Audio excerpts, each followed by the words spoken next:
Good evening from Germany. Yeah, now I have already again prepared something for you and for us, and knowing that my topic is knowing that we are without God we are nothing. So I just want you to listen carefully and be with me, for I know that you need this. You need this motivation. Message, and I know that you will be able also to be lifted up, knowing that without God we are nothing. So it is really important to know that God is all that we need, because without Him we are nothing.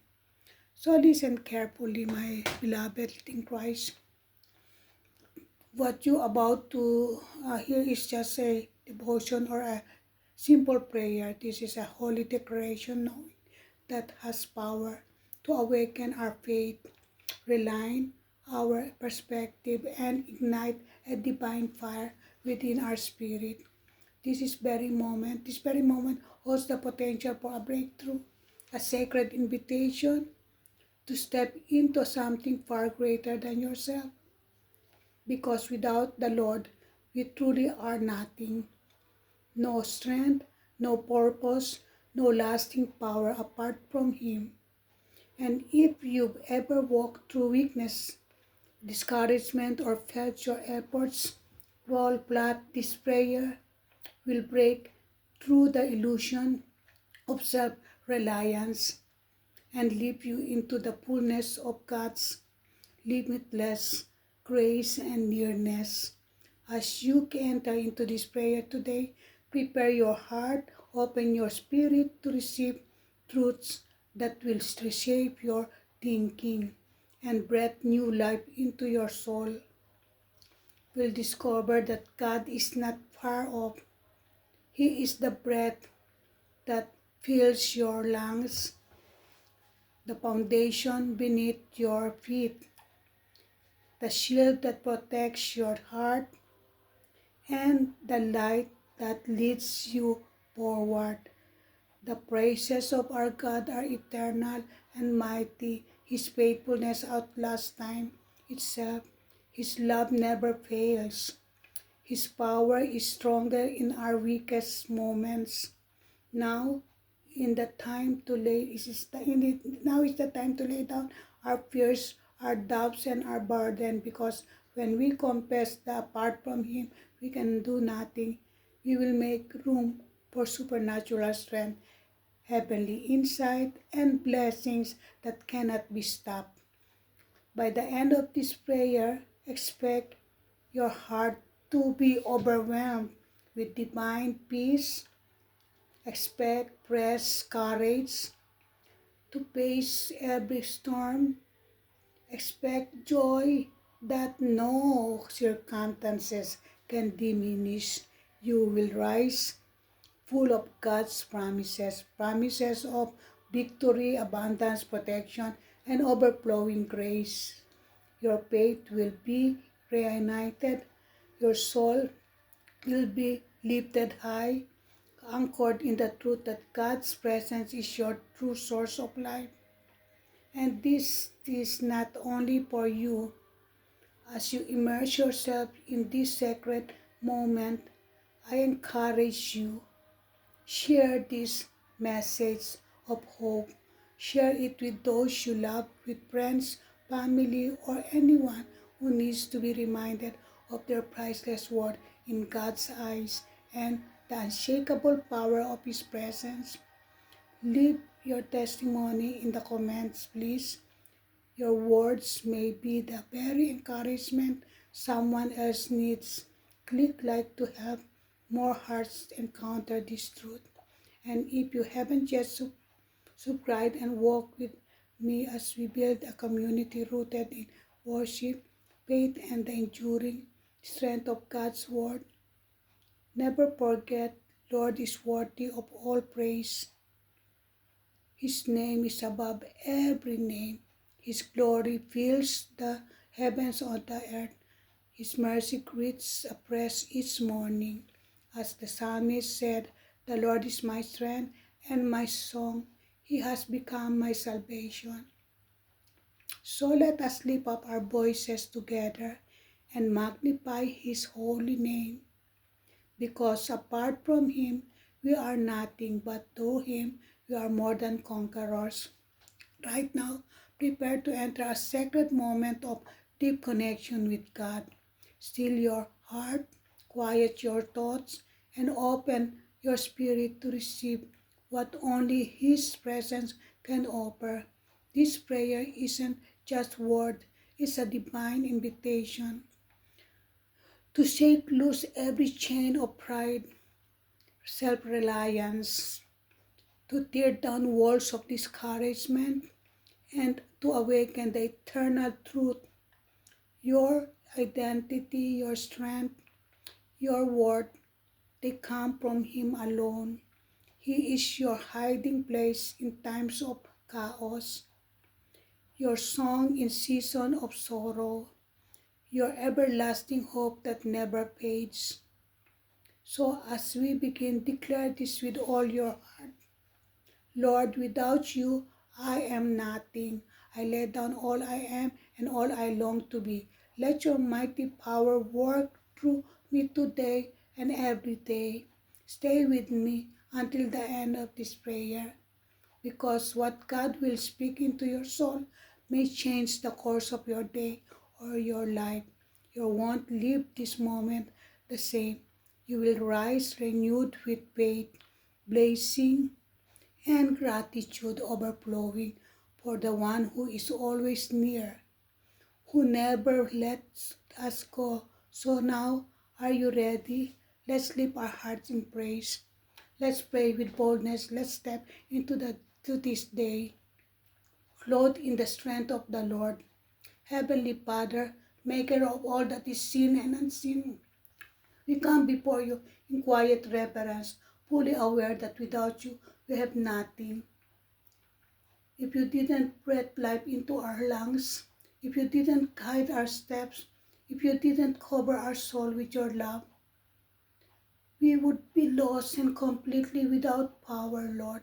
But in this moment of surrender, we make a declaration: we belong wholly to you. You alone are our strength, our safe place, our fortress, our deliverer. You are the Alpha and the Omega, the first and the last. You spoke the stars into being, the first, and you sustained the earth, and you, you every good gift in our lives flows from your hand. Without you, we have no wisdom for the storms, no courage for the giants, no peace in the chaos. Teach us, Father, to lean on your strength, not our own, to yield to your timing, not our hurried plans, please, to rest in your eternal promises, not to emotion that shift and fade. We confess, Lord, we've carried burdens you never meant for us to bear. We trusted our own reasoning. We placed hope in what doesn't last. And we've forgotten you alone are the foundation of our life depends on you. Forgive us, Lord, for the pride that hides you from our eyes, for the fear that crowds out your peace, for every distraction that throws out your voice. Today, Lord, today we renounce every form of independence that resists you. We surrender again completely, willingly into your capable and loving hands. Holy Spirit, come now. Fill us afresh from your presence. Surge through our being. Like a mighty river, ignite a fire in our heart that the world cannot extinguish. Lord, remind us again and again that our worth is not defined by what we do or fail to do, it by who we are in you. Our beloved child, And of the most, let us walk each day in the freedom and fully accepted, completely forgiven and holy, redeemed by the precious blood of Jesus Christ. Yes, beloved child of God who is hearing this now, every voice of intense security, replace them with unwavering confidence that you are weaving all these things together for your good, even when we cannot see it. So, Father, we now declare your truth over our life. We can do all things not through our own strength, but through Christ who empowers us.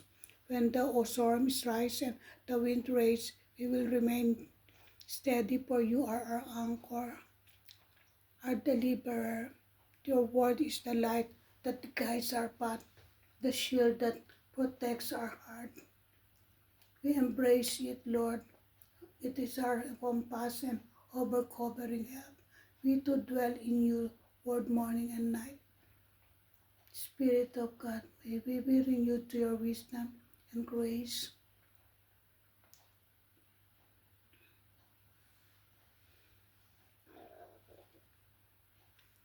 Fill our thoughts with courage and hope. Let our speech carry healing and encouragement. May our actions, Lord, reflect your love and holiness. Use us, Lord, as a vessel of your glory. Let those who encounter us see your goodness and be drawn to your light.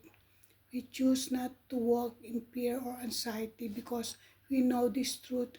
Your perfect love casts out all fear. Lord Jesus, you gave everything, even your life on the cross. Teach us what it means to fully surrender, to walk as you walk, trusting the Father completely, not by sight, but by faith, as the Spirit sustain you in the wilderness. Sustain us now in every battle we face, Lord, when temptation tries to turn us aside. Remind us of the victory you've already won.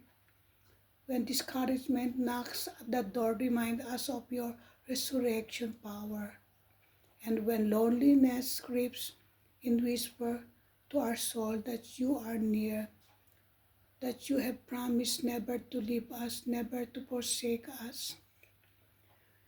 We cry out for your grace today, grace that strengthens us in weakness, provides in scarcity, and mends every broken place, Lord. You are our everything.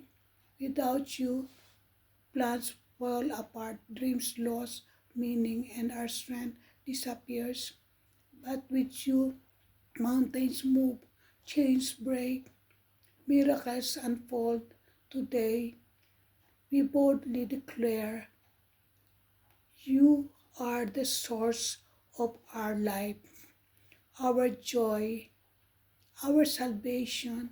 Teach us to walk in constant awareness of your presence. Open our ears to hear your voice, Lord, above the noise, and give us a heart that obeys without delay.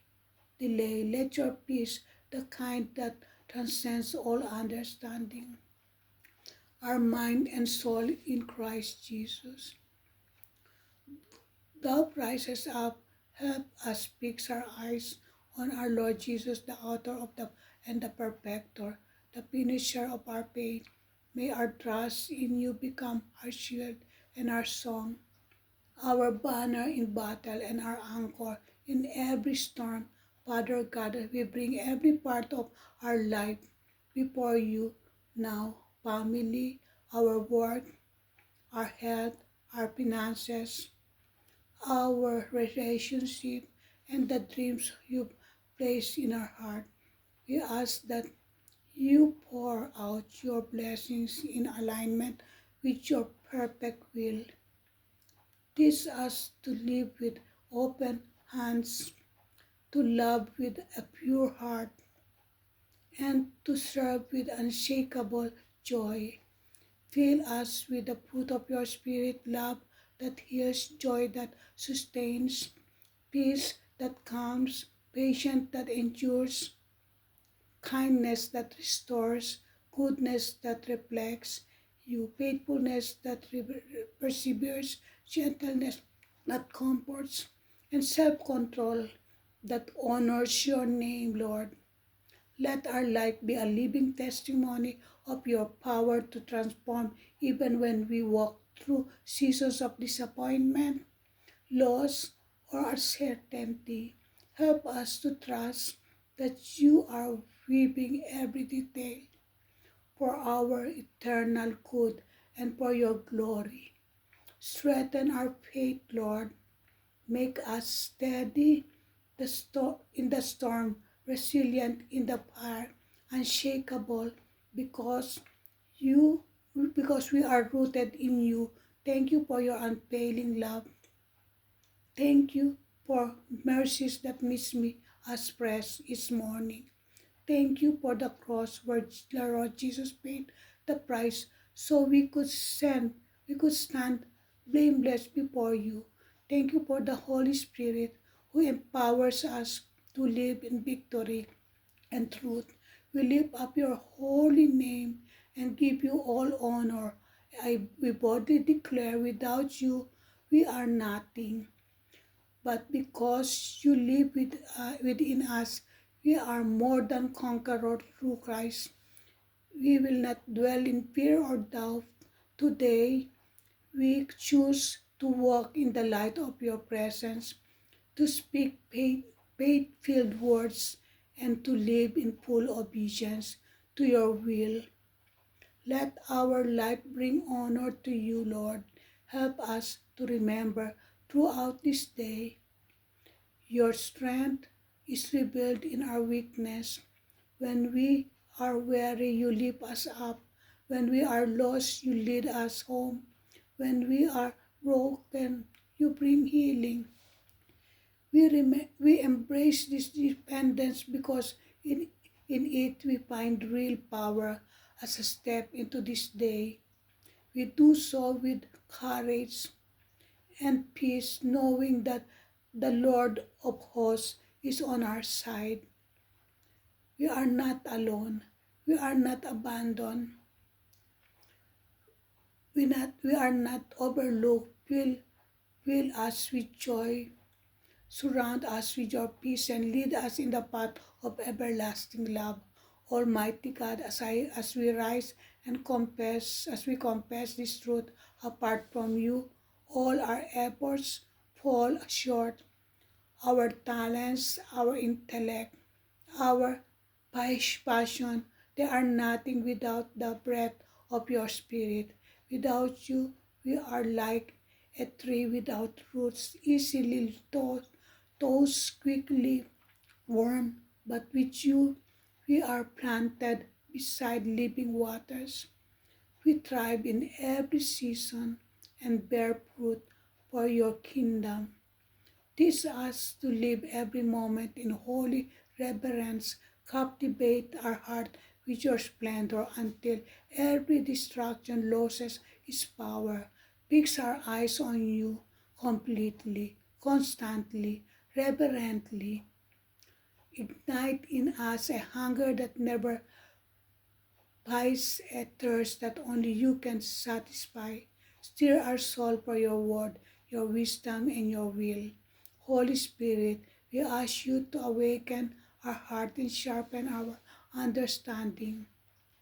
Deepen our faith so we may walk with unwavering trust on the path you have laid before us. Father, remind us each day that our value doesn't rest in what we own, what we accomplish, or how others see us. Our true identity is found in you alone. When the world applauds us, let us give you all the glory. When rejection or criticism comes, draw us deeper into your acceptance and perfect love. Let us stand firmly in this truth. We are fearfully and wonderfully made, formed by your hands and by your hands and created for your divine purpose. We lay down our pride, surrendering our self-reliance and the illusion of control. We release the weight of anxiety and grip of uncertainty. Your word says, cast your burdens on the Lord, and He will sustain us. So bring every burden, every fear of the future, every regret from the past, every insecurity and hidden doubt, and place them into your faithful hand, Lord Jesus. You are the good shepherd who laid down his life for us. Lead us into your peace, refresh our soul, and when we walk through valleys of darkness, fear, or temptation, be our refuge, our defender, and our guide. Guard our heart, Lord, from every scheme of the enemies. Equip us with spiritual armor, the shield of faith, the sword of your living word. We will not be shaken by what surrounds us, for our hope is rooted in your promise. Thank you, Father, for the cross where justice met mercy and redemption was won. Because of our Lord Jesus, we are no longer bound by sin. We are forgiven. We are cleansed. We are a child of the King. Let us walk in this freedom, Lord, honoring you not only with words, but with holy living, with obedience, and with worship that flows from a grateful heart. May each breath we take testify to your grace and power, Lord. Holy Spirit, use us. Make us alive in this world, bright and wavering, full of compassion for the lost. Give us boldness to speak truth in love, to act with justice, to walk humble in your presence. Let our hand serve the hurting. Let our words heal the brokenhearted. Let our faith awaken new hope in those who are weary. Father, we bring before you every people, Lord God, who are now listening here, Lord. We ask you, Lord God, to be with us, bring healing, finances, bring provision in health, bring strength in our thoughts, bring peace and in our spirit. Reignite revival, send fresh fire from heaven. Surround us with your favor like a shield. Open doors no one can shut.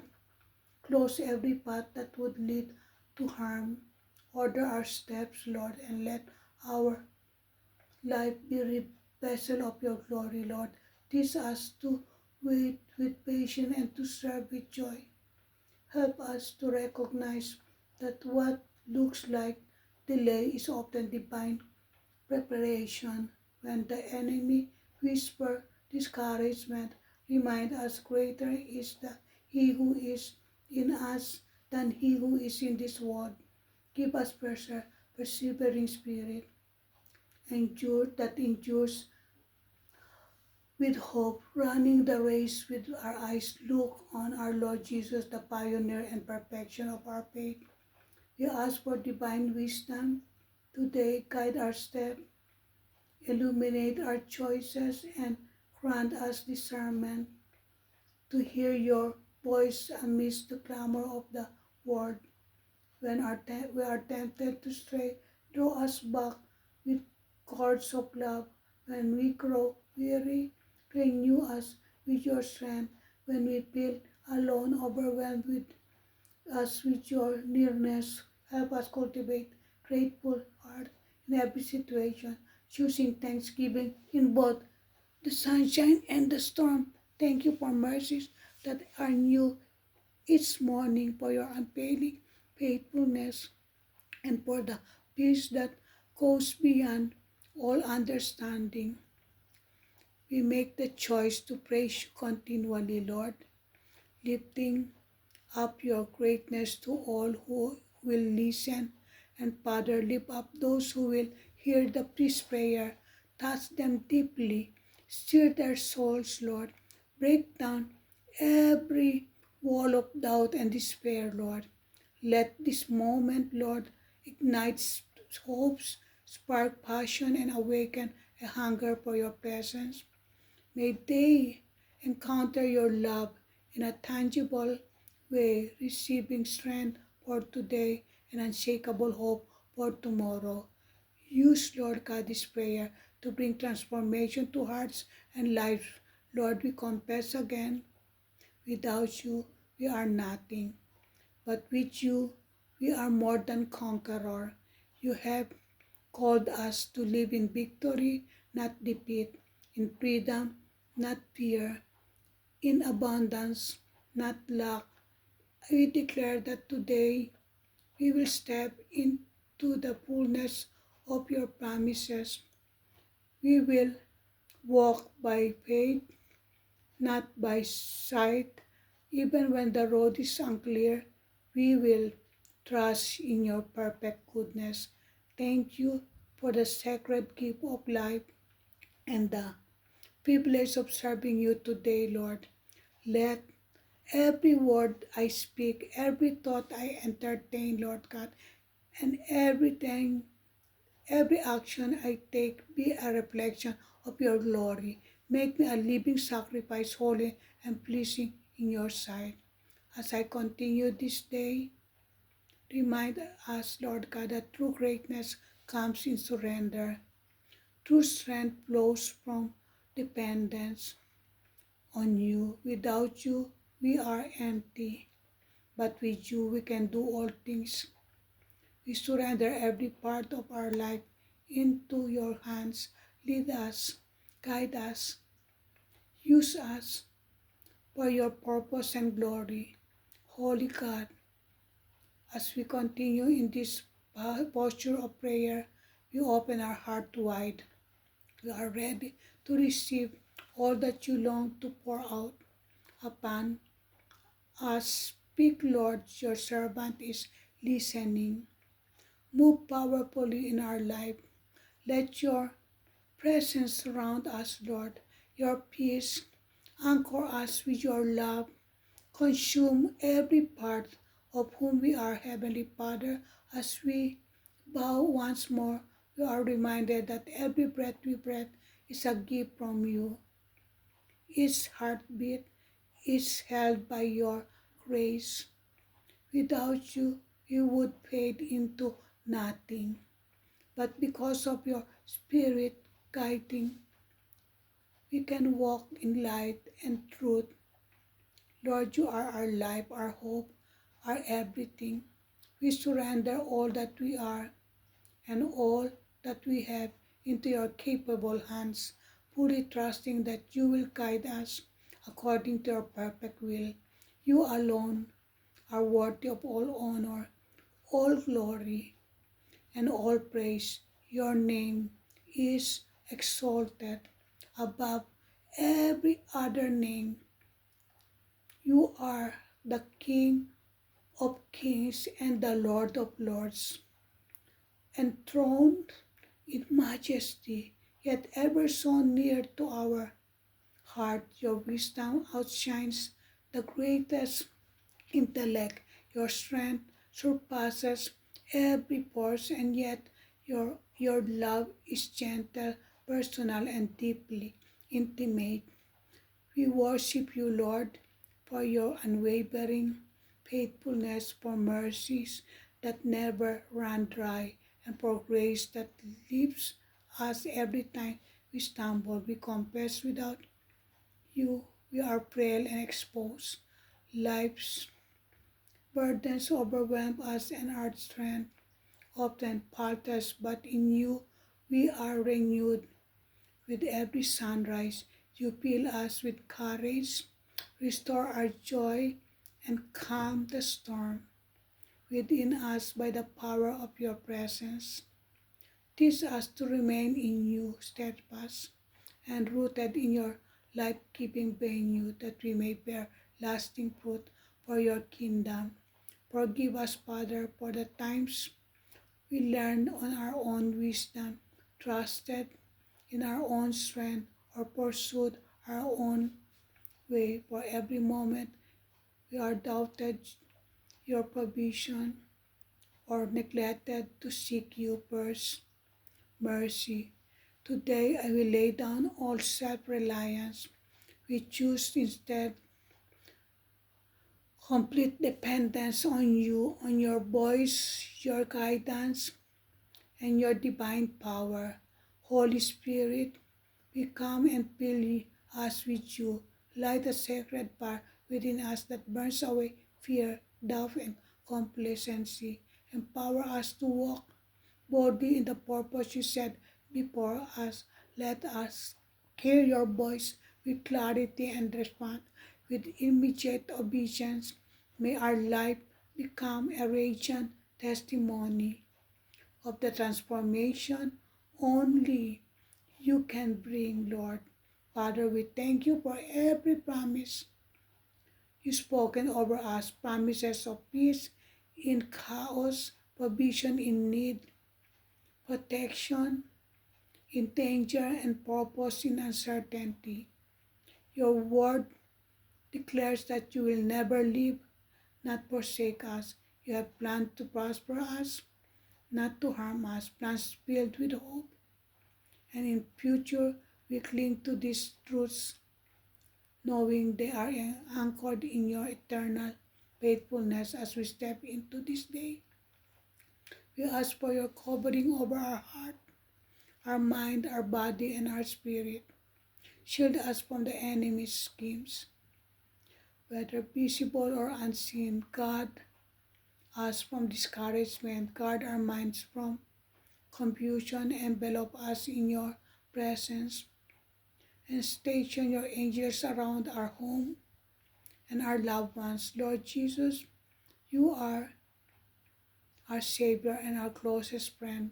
You know our frailties and still intercede for us at the Father's throne. Help us to reflect your humility, your patience, and your unfailing love in all that we do. And when we are tempted to quick, remind us the cross, remind us the price you paid and the victory you already secured on our behalf. When we feel warm and weary, draw us to your living waters and refresh us soul.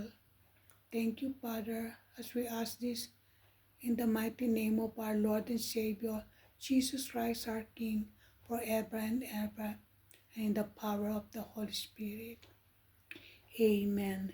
Amen and amen. Thank you, Father God, for activating, energizing, operating effectively all the words that we have declared, decree, and prayed with thanksgiving in our heart.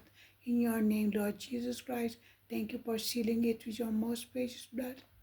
All the words that we have proclaimed, declared, and decreed and prayed with thanksgiving in our heart. And thank you, Holy Spirit, for manifesting and empowering it. In the mighty name of our Lord Jesus Christ, our King. Thank you, Angel of God, for ministering it and working it for God's glory and honor. In the mighty name of our Lord and Savior, Jesus Christ, our King, forever and ever. Amen. Amen. It's a little bit long what I have prayed. I hope you have bared with me because it is according to the leading of the Holy Spirit sometimes. So I thank you for being with me. Thank you for praying with me. And thank you for watching this video, and you are blessed. I know that the Lord has blessed you because you have completed this video. You have heard the voice of God, you have heard the prayer, and you have prayed with me. So we know that we are blessed to be a blessing. So God bless and have a blessed day. May the Lord bless you and keep you. May the Lord make His face shine upon you and give you peace. Thank you. Till next time.